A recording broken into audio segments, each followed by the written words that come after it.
नमस्कार, मैं नेहा स्वागत करती हूँ आपका न्यूज़ रांची मेल में। नवरात्रि खत्म होते के साथ अंतिम विजयदशमी के दिन रावण का पुतला दहन किया जाता है और अब हम आ पहुँचे हैं लाला लाजपत राय स्कूल में, जहाँ पे रावण के पुतले की तैयारियों में कारीगर बिल्कुल पूरी तरह से जुट चुके हैं। जी हाँ, मैं बात कर रही हूँ झारखंड की राजधानी रांची की, जहाँ मोराबादी में बहुत ही भव्य तरीके से इस कार्यक्रम को किया जाता है, जो कि सदियों से चली आ रही है। जी हाँ, आप हमारे पीछे देख सकते हैं कि किस तरह से रावण, मेघनाथ और कुंभकर्ण की जो मुख है वो बिल्कुल पूरी तरह से तैयार कर दी गई है। कितने बड़े बड़े यहाँ जो है मुख वो है तैयार कर दिए गए। वहीं मैं धड़ दिखाऊंगी कि धड़ जो है वो अलग है और हालांकि इसे भी तैयार कारीगरों ने तैयार कर दिया है। दो धड़ है जो कि यहाँ पे तैयार कर दिया गया है। हालांकि यहाँ पे पैर भी मैं दिखाऊं कि पूरी तरह से कलर भी चढ़ चुके हैं, कपड़े चढ़ चुके हैं। यहाँ पे ये आप जो विजुअल के माध्यम से देख रहे हैं ये उनका पैर होगा, जो कि कारीगरों द्वारा फिलहाल इसे तैयार कर दिया गया है। दूसरी ओर मैं अगर आपको दिखाऊं जिस तरह से रावण के 10 मुख थे जो कि यहाँ पे पूरी तरह से तैयार कर दिए गए हैं और जो है इसे फिलहाल सुखाए जा रहे हैं। हाथ देख सकते हैं, ठीक इसके पीछे जो है वो हाथ है और हाथ भी पूरी तरह से तैयार है। हालांकि जिस तरह से धड़ तैयार किया गया है उसमें अभी जो बांस बल्लियाँ होती है, रुई वगैरह वो सब भरने तो बाकी है। तो हम यहाँ के कारीगरों से जानेंगे, यहाँ के अध्यक्ष से जानेंगे कि कितनी लंबाई चौड़ाई, कितने फीट ऊंचा इस बार रावण का शरीर जो है बन रहा है, कुंभकर्ण और मेघनाथ का शरीर बनाया जा रहा है। हम इन लोगों से जानेंगे कारीगर कहाँ से आए हैं। हालांकि पूरी तैयारियां तो कर ली गई है लेकिन फिर भी धीरे धीरे कार्य अभी जारी है।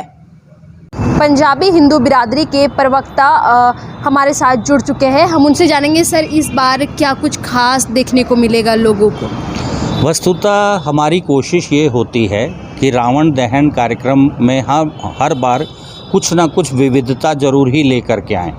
उसकी वजह ये है कि रांची में सिर्फ मोराबादी में ही नहीं, अब कई जगह रावण दहन होते हैं और जो लोग सुदूर क्षेत्रों से आते हैं या घंटों वहाँ इंतज़ार करते हैं उनको ये नहीं लगे कि भाई ये तो हम पिछले साल यही देख के गए थे।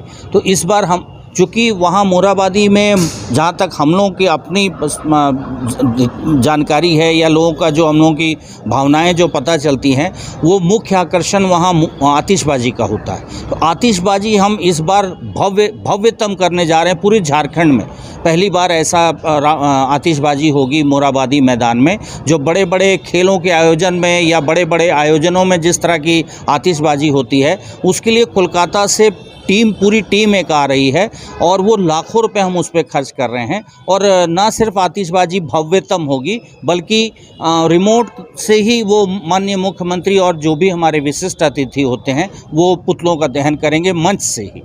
करेंगे सर, ये पुतला दहन कब से होता आ रहा है?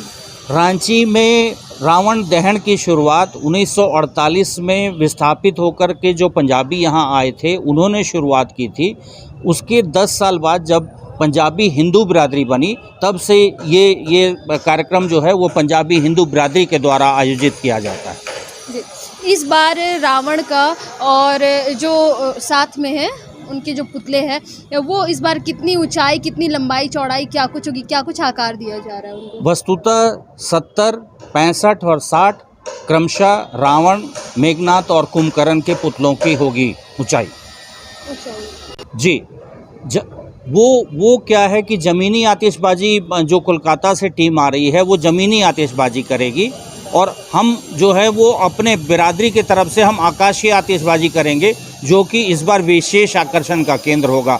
उसके साथ साथ सांस्कृतिक कार्यक्रम भी हैं जो वो एकदम मनमोहक सांस्कृतिक कार्यक्रम हम करवाने जा रहे हैं, जिसमें राष्ट्रीय स्तर के झारखंड प्रसिद्ध कलाकार जो है वो उसमें शिरकत करेंगे। कौन सी टीम में कुछ बता सकते हैं? ये प्रोफेसर कमल बोस हैं, संजीवियस कॉलेज के माननीय प्रोफेसर हैं वो और उनकी पूरी टीम, और जमशेदपुर से भांगड़ा की टीम आ रही है इस कार्यक्रम में विशेष तौर पर।